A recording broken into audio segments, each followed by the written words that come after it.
Buenas noches, gracias doctor Barrios por la elegante presentación y muy amables palabras.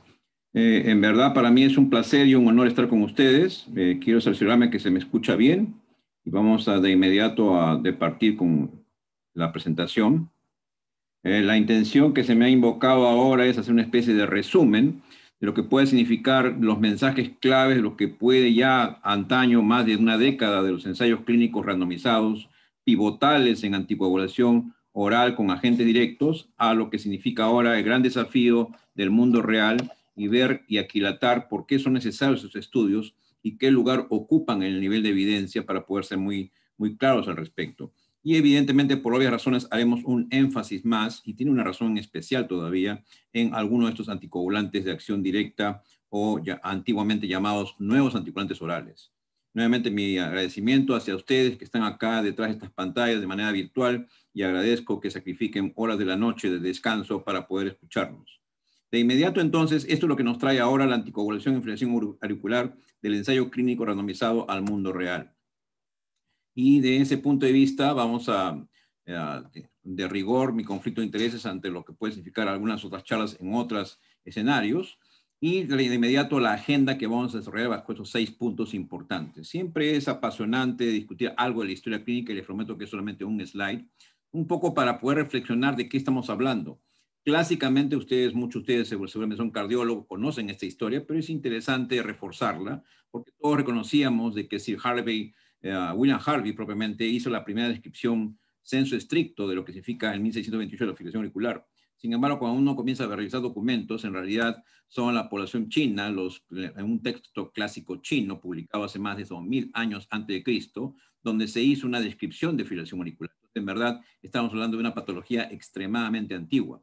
Otro hito histórico propiamente, lo que puede significar esta arritmia propiamente, son dos personajes como Bullman y Adams que describen en forma mucho más prolija lo que es esta fibrilación auricular en animales propiamente, y el otro, el investigador, lo asocia a la clásica estenosis mitral.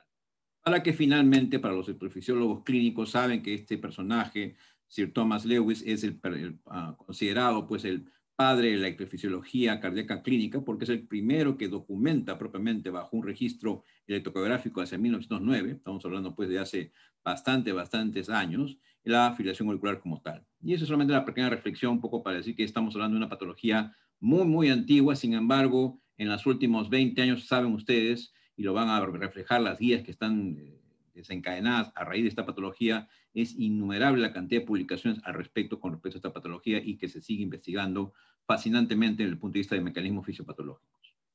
Ahí yo diría que, en resumidas cuentas, muy apretado en la parte de fibrilación auricular, 5 hitos históricos que nos han hecho ir cambiando de rumbo desde el punto de vista de conocimiento, desde el punto de vista de estratificación, para finalmente desde el punto de vista de estrategias terapéuticas. El primer hito histórico, sin lugar a dudas, es el reconocer que, si bien es cierto, fibrilación auricular se asocia a 5 veces más posibilidades de stroke, recientemente no tan antiguos documentos revelan claramente que no solamente es esto lo que nos debe preocupar. Cuando enfrentamos un paciente fibrilador auricular clásicamente no valvular, debemos pensar que está asociado a eventos cardiovasculares en general incrementados, a insuficiencia cardíaca, incluyendo mortalidad por toda causa. Por eso nos preocupa, por eso nos angustia y debe angustiarnos cuando enfrentamos a un paciente y qué podemos hacer para poder de alguna manera impactar y reducir estos desenlaces tan fatales. Y efectivamente, y lo decimos de una vez, anticoagulación es la única estrategia hoy por hoy reconocida que puede impactar en mortalidad. El segundo hito histórico que todos reconocemos, indudablemente, es el rol de warfarina.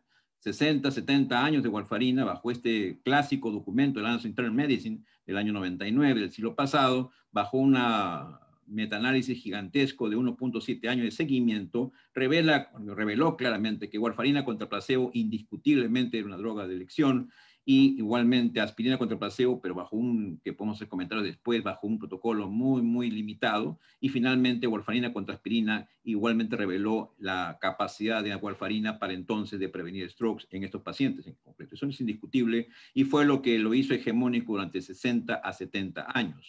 Pero también debemos reconocer claramente que lamentablemente la parte práctica y la parte del mundo real es que si queremos anticoagular con warfarina, debemos estar obligados a tener un TRT apropiado a nuestros pacientes, que es hoy por hoy una exigencia por arriba del 65 o 70%, y este porcentaje no lo cumplen la mayor parte de lugares del mundo, como todos ustedes saben, y probablemente su casuística también lo puede revelar. El tercer hito histórico, sin lugar a dudas, es pues, justamente esto. A raíz de esta deficiencia en no lograr un nivel terapéutico adecuado y la inseguridad de que estuviera anticoagulado, es que surgen estos anticoagulantes de acción directa bajo los ejes que ustedes todos no conocen.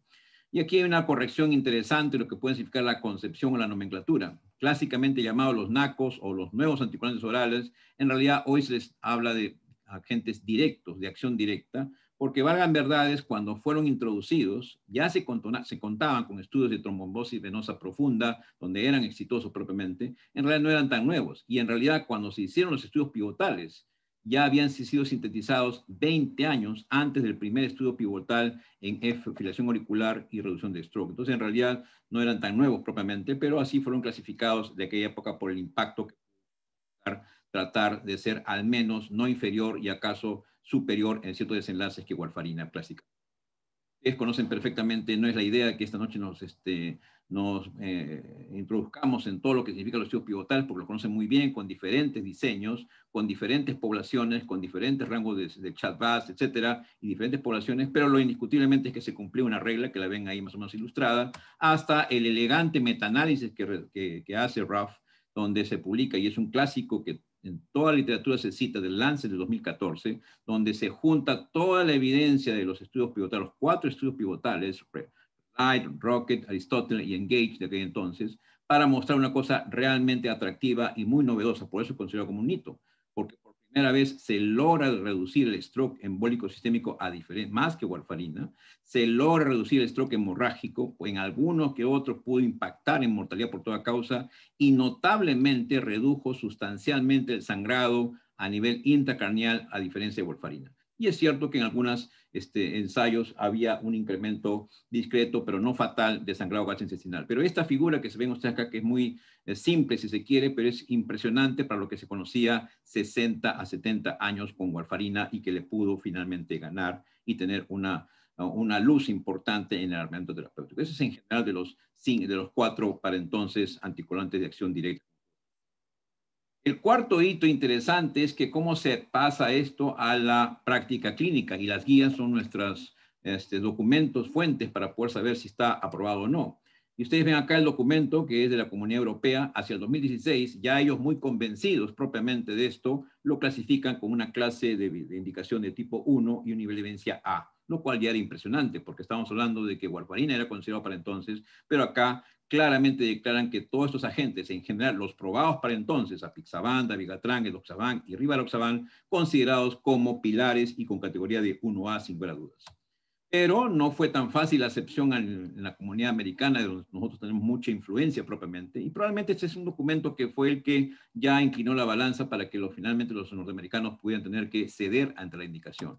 Es un estudio inglés interesante de la casuística para entonces, recogida durante ya 10 años de experiencia con el nuevos agentes anticoagulantes, y por primera vez demuestran ellos, ya a nivel de Inglaterra, con un estudio importante y realmente impresionante, cómo hubo una reducción interesante de las strokes por FA, un incremento del uso de anticoagulación justamente a raíz de la aparición de estos nuevos agentes, y evidentemente el desuso de los antiplaquetarios, conducta muy práctica y muy poco elegante y no adecuada en fibrilación auricular como agente anticoagulante. Bueno, todas estas curvas fueron notablemente cuestionadas e importantemente impactantes, para que, como ustedes perfectamente saben, recién en el 2019, hace muy poco en realidad, la comunidad americana en su guía clásica de fibrilación auricular lo catalogue como una recomendación mayor de tipo 1A. Y esa es la historia, cómo pasa después de los estudios pivotales entre el 2010 al 2011, cómo recién 10 años después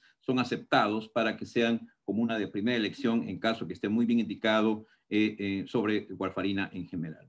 Y el quinto último hecho, hito importante en este sentido, es justamente el documento muy amplio, yo creo que muy práctico, probablemente uno de los más completos que hay, expresado por la Comunidad Europea en su guía del 2020, con estas siglas tan simples como ustedes ven, donde pasa de lo que puede significar el concepto más integral, el asunto más importante más holístico de lo que puede significar el manejo, diagnóstico de lo que puede significar y estratificación de fibrilación auricular, que pasa por la confirmación, por la caracterización del FA, con todas estas 4 siglas interesantes de definir el riesgo de stroke, de definir la severidad del síntoma, de ver la carga de fibrilación auricular, hasta que finalmente definir el sustrato que hay de severidad bajo una fibrilación auricular.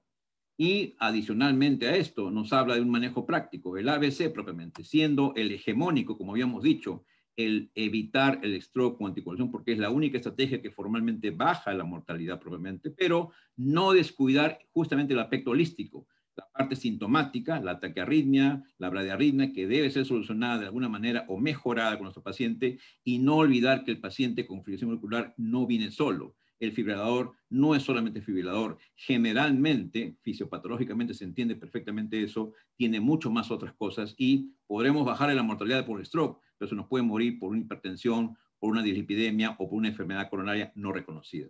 Y yo creo que es un documento, por eso es sólido, muy importante y debe ser considerado como un hito histórico en lo que significa el resumen de todo lo que se conoce de fibrilación auricular hasta el momento. Ahora, ¿cómo se ubican estos estudios en el mundo real? Y aquí tengo 2 perspectivas fundamentalmente que mostrarles propiamente. En primer lugar, hemos dicho pues todo el resumen, desde que aparece warfarina en los años 50, hasta los años 2010 propiamente, ustedes ven acá 60 años, aparecen los nuevos agentes a través de sus estudios pivotales y ya rápidamente comienza a aparecer mucha evidencia histórica de eficacia y seguridad entre estos anticoagulantes contra warfarina, propiamente, pero ya para otras perspectivas, ya no los aprobados por estudios pivotales, sino con otros escenarios. Y justamente nos inundamos de mucha información sobre estudios de mundo real, para que yo creo que eso empujó finalmente el carro, para que todas las guías ya confluyan en que son indicación 1A de anticoagulación. Yo no sé qué tan convencidos están ustedes propiamente, en realidad es democrático, cada uno puede seguir pensando de que no. Sigo intentando warfarina, pero es una gran discusión que podríamos hacer esta noche si todavía pensamos que warfarina es una alternativa. Yo no hablo pues de indicaciones formales, no estoy hablando pues de estenosis mitral, no estoy hablando pues de válvula protésica mitral, estoy hablando de escenarios de fibrilación auricular donde efectivamente está claramente demostrada la superioridad de estos agentes en general sobre warfarina. La primera perspectiva, importantemente, es una especie de introducción. Todos conocen ustedes esta pirámide de evidencias. No hay discusión alguna que lo que uno guía el manejo es bajo un estudio randomizado. Los estudios randomizados, hechos en fase 1, fase 2 y fase 3, nos van a dar justamente el nivel que queremos para poder realmente indicar algo, llámese una estrategia o llámese un medicamento. Pero no está muy lejos lo que puede significar datos del mundo real que evidentemente no son no randomizados. ¿Por qué es que tiene tanta fuerza o por qué es tan importante y tan relevante hoy por hoy? Y en verdad, si ustedes ven acá, es el nuevo paradigma de la evidencia. Todos nos esforzamos por aprender bien el fase 1, fase 2 y fase 3, bien entendido el fase 3, dicho sea de paso, y el fase 3 nos da pues el pilar de eficacia y seguridad. Pero la pregunta es si ahí acaba toda la investigación, y en realidad no, ahí comienza la investigación, porque esta misma estrategia debe ser sometida a poblaciones mucho más diversas y no tan estrictas, no tan nichadas, no tan sesgadas como son los estudios pivotales. Y eso hay que reconocerlo. Los pacientes, y a los que hacemos, lo que hemos tenido el privilegio y el honor de participar en estudios clínicos ciertamente internacionales, sabemos que los pacientes que incluimos son estudios, pues, son pacientes modelos, no son los pacientes que manejamos en el día a día de la práctica clínica en nuestros hospitales o nuestra práctica privada. Lo importante es que evidentemente esta evidencia necesita ser mucho más sólida porque abarca mucho más circunstancias y es por eso que ahora se le conoce como el nuevo paradigma y la necesidad de contar con esta información. De manera tal de que cuando uno pregunta ¿y para qué me sirven? Bueno, los randomizados me dan una pauta y una guía importante y nos dicen que eso sí puedo hacerlo porque está lícitamente aprobado, legítimamente aprobado y que puede hacerse. Pero una vez que logra la aprobación, viene la posaprobación y hay muchos escenarios clínicos importantes con mucha diversidad de pacientes y finalmente tengo que yo tomar decisiones si estos me dan más información o no. Y en verdad, una de las virtudes que tienen estos estudios en mundo real es que clarifican la situación, clarifican lo que debo hacer en general. Ahora, si estos mismos estudios de mundo real lo llevo al dilema entre anticoagulación con acción directa versus warfarina, ¿qué es lo que ha habido en general? Y en realidad, con mensaje práctico y sencillo, es que los hallazgos de estos estudios clínicos randomizados han sido bastante bien confirmados y enriquecidos con los estudios en el mundo real. Y eso es una cosa interesante y que debemos ser muy claros en decirlo. pero nos da otros aportes más. Estos estudios del mundo real nos han enseñado mucho más cosas, no solamente comparar si sirvió o no sirvió en varios escenarios, sino nos habló hacer registros de que muchos estamos propensos a dar dosis fijas, son más seguros que los anticoagulantes orales, ciertamente como ventajas importantes prácticas, ya no tanto la minuciosidad, ya no tanto como mecanismo, sino que en verdad son más seguros, no requieren monitoreo y nos dan otra más información que no sabíamos o que la sospechamos, pero que no estaba claramente documentada. Y es así como se ve y se comienza a ver bajo registros que hay mucha gente sobretratada. 50% sin factores están siendo anticoagulados y también hay la cara al revés, que hay un tercio en alto riesgo que no están anticoagulados. Y esto lo revelaron los registros, todos los estudios del mundo real, justamente para poder buscar información de anticoagulantes orales en el mundo real. Entonces, como ustedes ven acá, no solamente estamos hablando de comparar si funcionó o no funcionó, sino que nos da más información interesante de los estudios del mundo real con estos agentes en general. Y la segunda parte de la perspectiva es hablar ya propiamente de qué evidencias tenemos. Y aquí hay evidencia gigantesca, no tenemos tiempo y tampoco sería extremadamente aburrido relatar todos los estudios, pero he escogido uno que otro que son los más impresionantes por la cantidad de pacientes y por la diversidad de anticoagulantes, para no ser muy específico. Y en general, todos ellos confluyeron rápidamente en lo que pudo significar ya bajo mundo real. Ya no hablamos de estudios pivotales, estamos hablando del 2017, ya para entonces eran archiconocidos y ya estaban siendo tratados en el mundo, y se comenzó a ver y verificar que efectivamente uno de los aspectos tremendamente importantes, que ya era un beneficio indiscutible contra warfarina, que es la seguridad y la disminución ostensible del sangrado intracraniano. Si es una de las cosas que uno le teme más. Cuando uno anticoagula, efectivamente uno lo que le tiene pánico es que nuestro paciente no sangre por el sistema nervioso central y se muera por eso, o quede incapacitado. Que con qué cara le vamos a decir al paciente, le di algo y usted sangró. Y eso es lo que siempre nos acoge cuando cuando damos warfarina obligadamente por las circunstancias en general. Y los primeros ensayos justamente revelan eso. Y cuando uno analiza strokes y TIA, indiscutiblemente eran no inferiores a warfarina, definitivamente no inferiores, y muchos de ellos a casos superiores, como ustedes ven acá en las múltiples comparaciones de stroke isquémico o sangrado mayor en general bajo estudios de regresión de tipo. Uno de los ensayos o registros interesantes en el mundo real, pero con una cantidad impresionante. Recuerden que los estudios pivotales tenían entre 14.000 a 20.000 pacientes. Acá hablamos de, como ustedes ven acá en la figura, casi 400.000 pacientes, que solamente se puede hacer por estudios del mundo real. Eso no se puede hacer por estudios randomizados, porque es extremadamente muy grande el estudio, muy caro, evidentemente. Y nuevamente mensajes claves. Disminución de stroke tromboembólico, sin lugar a dudas. Disminución de hemorragia intracraneal, sin lugar a dudas. Disminución de mortalidad, evidentemente bajo el contexto de sumar fuerzas, evidentemente sí hay esa información con orden estadístico sin discusión. Entonces, hasta ahí tenemos una información bastante global de lo que pueden significar los hitos históricos de la anticoagulación en fibrilación auricular y lo que representan estos agentes pivotales, estos agentes anticoagulantes directos, y obviamente el rol que significó los estudios del mundo real. Ahora, si queremos avanzar, evidentemente hacemos un énfasis específico de qué más nos está aportando esta estrategia en particular. Yo creo que es merecido resaltar 5 puntos importantes en el mundo real con rivaroxaban en específico por obvias razones. La razón fundamental no es porque nuestro sponsor tenga que ver con este agente, sino porque en realidad, para ser sinceros, el estudio desde el punto de vista del mundo real, este es el primer ensayo mundo real, pero de tipo prospectivo, es el primero. Uno observacional, prospectivo, en mundo real, pero que fue elegantemente diseñado para justamente demostrar si era cierto lo que su estudio pivotal, que fue el Rocket, como todos ustedes conocen. Yo participé en el Rocket como investigador propiamente, y conozco bien lo que pudo significar el desafío de lo que puede significar Rocket, y propiamente Santus representa justamente el primer ensayo de tipo prospectivo, pero bajo perspectiva del mundo real. Ustedes ven acá toda la dinámica de los pacientes involucrados, 10.000 pacientes, para quedarse con una base de datos de casi 7.000 pacientes. Por eso que se le conoce como tal. Pero obviamente aquí el interés no era eficacia, la eficacia ya había sido demostrada no solamente por rivaroxaban, sino por todos los otros agentes congéneres, sino aquí la gran importancia era saber si realmente había tanta seguridad y si verdaderamente el perfil de seguridad era importante, porque de alguna manera se vio un poco impactado en Rocket, porque era una población extremadamente de mucho más riesgo. Conocen ustedes el diseño de este Santus y propiamente lo que puede significar más de 6.000 pacientes involucrados en Europa, y básicamente con el énfasis en sangrado mayor y por qué no buscar mortalidad bajo un desenlace primario compuesto. Un estudio de fase 4. La gran virtud, y es lo que a nosotros nos interesa más, es que hay una población nada despreciable de América Latina y existe justamente un brazo, Santos EL, que involucró pacientes, más de 2.000 pacientes de la comunidad América Latina, que nos interesa mucho sobre todo. Y la dosis explorada era la más propiamente que conocemos muy bien, que es la de 20 miligramos, que muchas veces a veces nos cuesta un poco de trabajo en darla o no darla, pero 20 miligramos fue la más explorada en este mundo real.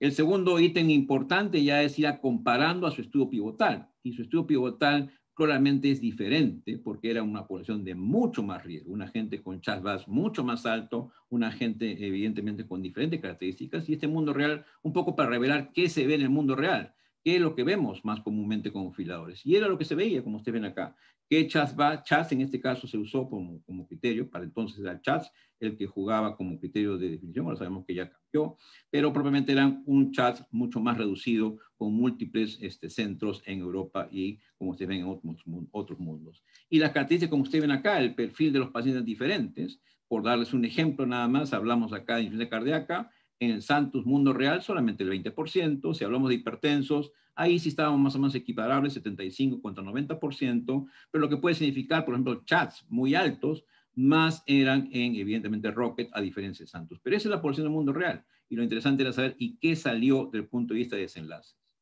No vamos a repetirlo en Rocket, ustedes conocen muy bien lo que significó, no inferior a la warfarina y con un perfil de seguridad claro, con una menor tasa de hemorragia intracerebral. Eso fue sólido y muy claro, mucho más seguro.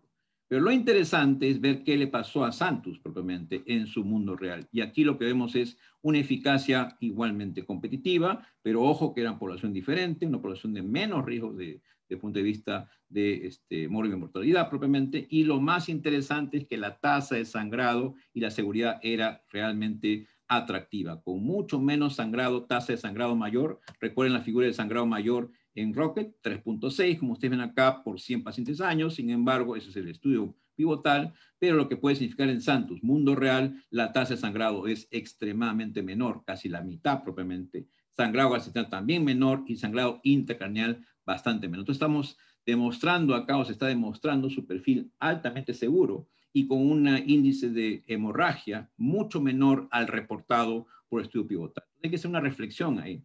Si uno piensa en el estudio pivotal, dice, el estudio pivotal me dio esta tasa de sangrado, yo tengo que estar alerta y tengo que estar un poco cauteloso, pero cuando uno lo lleva al mundo real, dice que no, corrige un poco la plana y dice que en el mundo real los pacientes que van a ver día a día no van a ser tan sangrantes y no van a tener tanto problema en general y más bien se ven beneficiados. Y cuando ya los compara con mucho más revisiones, con otra base de datos retrospectivas, con otra base de datos que en general son mundo real, la eficacia es notablemente interesante. Ven ustedes acá lo que puede decir, la tasa de evento de stroke, que nos está enseñando algo. En el mundo real, la tasa de stroke en realidad es bastante menor. Sabemos lo que pasó en el mundo randomizado, pero en el mundo real es bastante menor. Ustedes ven acá comparativamente es casi la tercera parte propiamente, pero desde el punto de vista práctico también la tasa de sangrado, y la tasa de sangrado también se ve ostensiblemente diferente.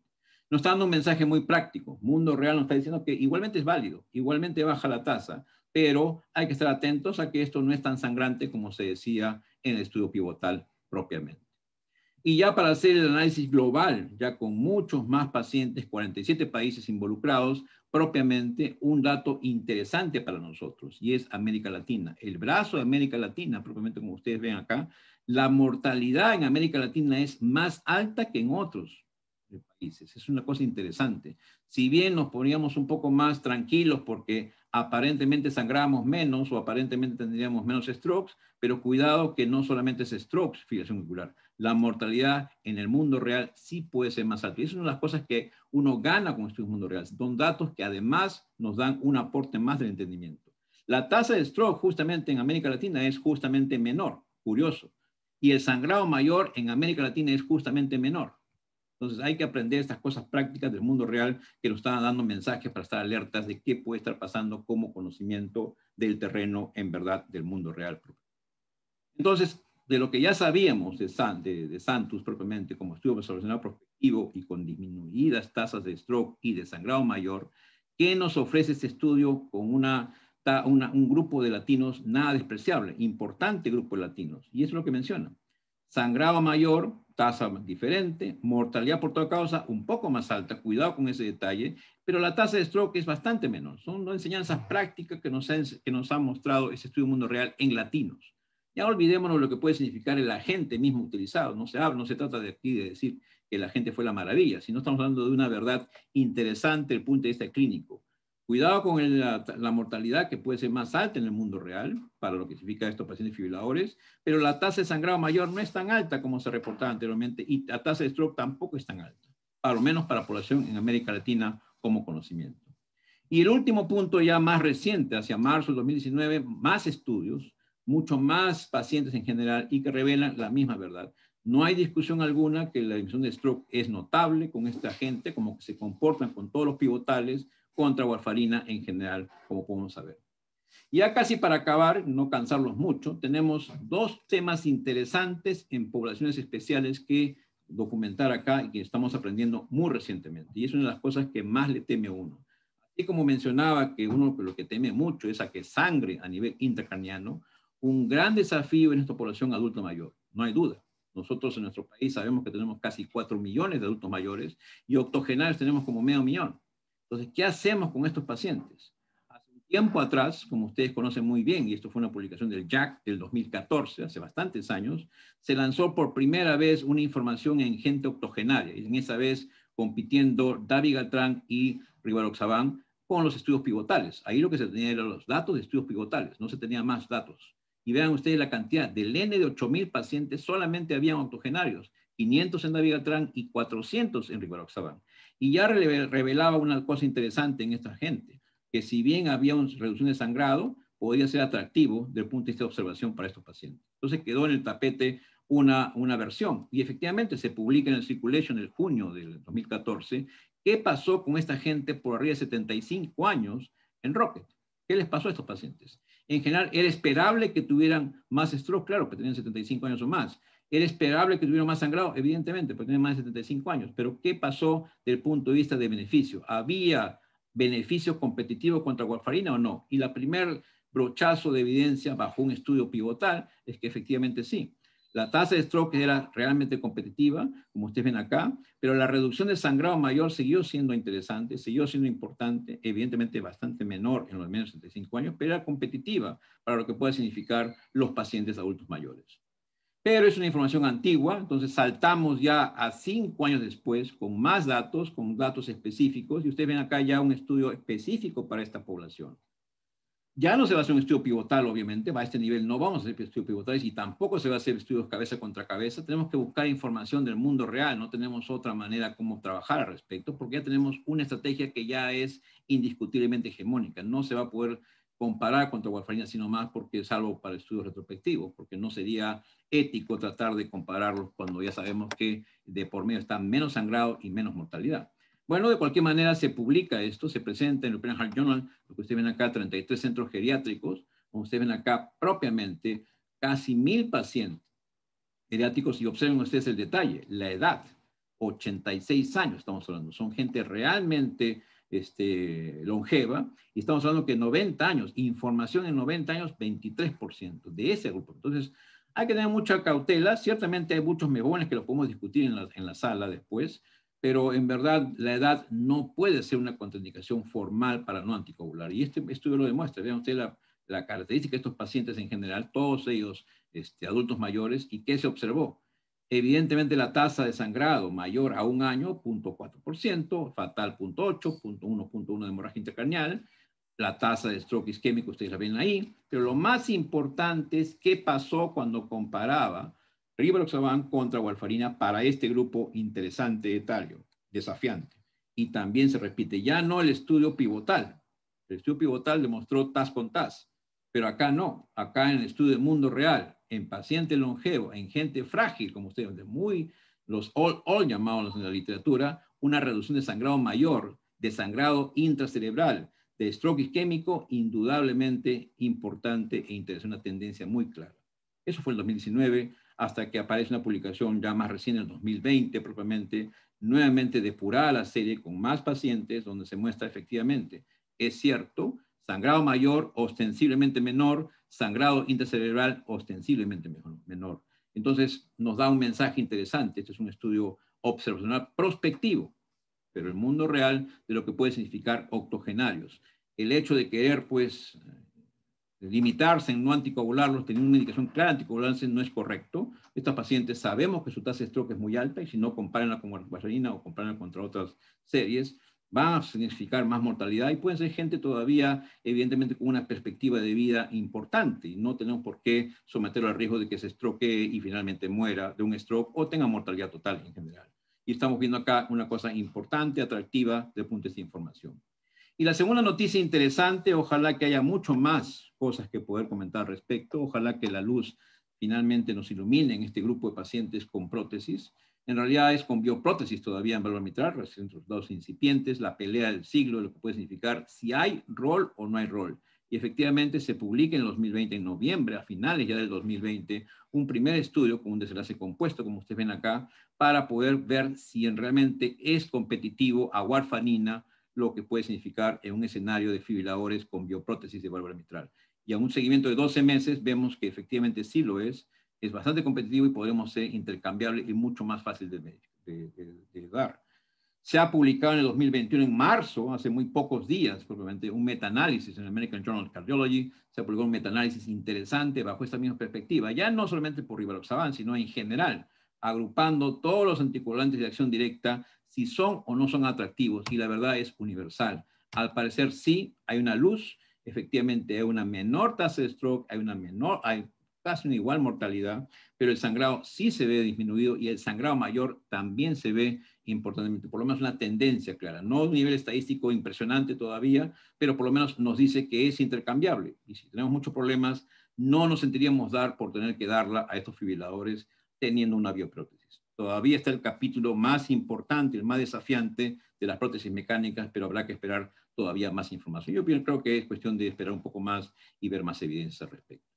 Entonces, ya con esto hemos dado un brochazo muy rápido de lo que puede significar este tópico de anticoagulación en fibrilación, hasta dónde estamos en este momento, el rol de estos anticoagulantes directos, que ustedes perfectamente lo conocen mejor que yo, lo que está dándonos el aporte del mundo real y qué conclusiones tenemos en general. Yo diría que la primera conclusión indudable es que sí, no hay duda, los estudios randomizados, controlados, son indispensables para poder elegir una conducta de tratamiento o una conducta diagnóstica. Son indispensables, pero son pacientes estrictamente controlados, no son del mundo real, una vez aprobado, porque para eso están diseñados estos estudios controlados, randomizados, para aprobar una droga. O sea, uno no puede dar una droga si que no está aprobado bajo un estudio controlado, randomizado. Eso no se puede hacer.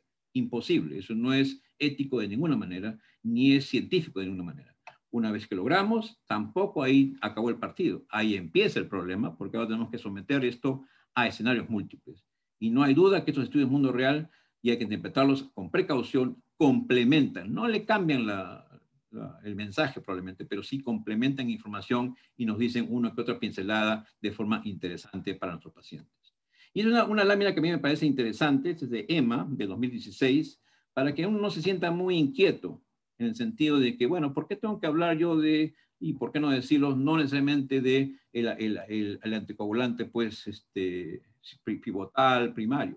Y como ustedes ven acá en la evolución, propiamente, lo que es la línea superior, la curva superior es la que está ahora, y en el pasado era un poco más plana.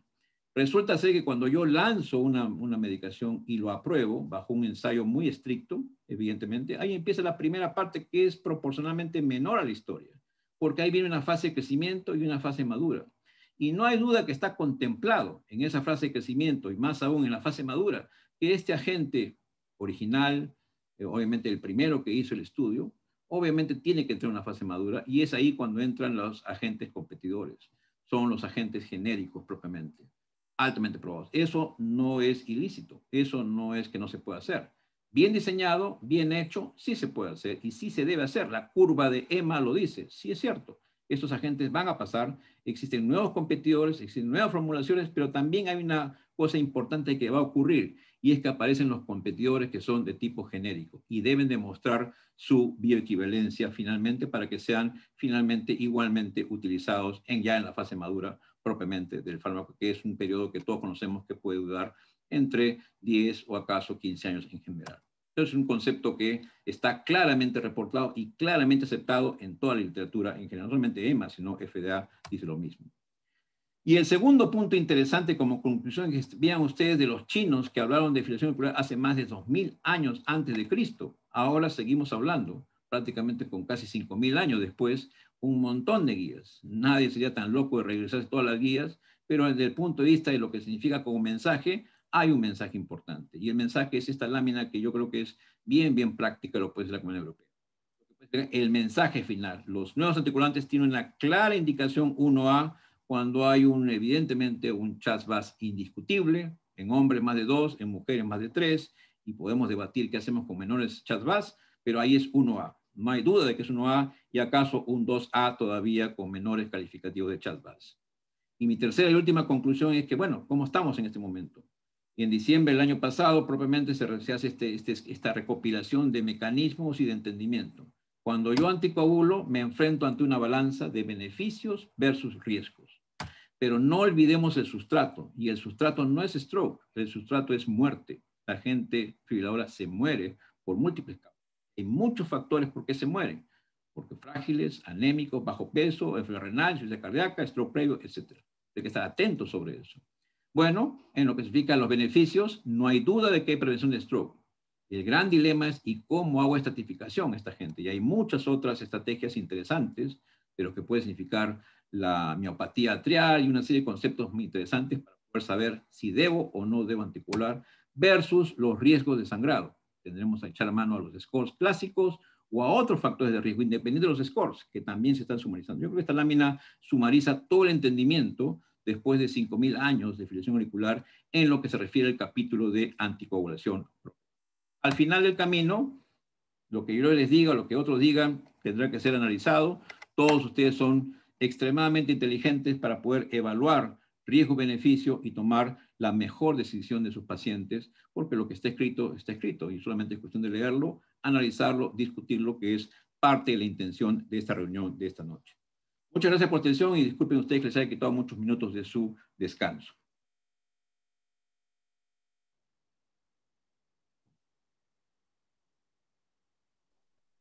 Gracias.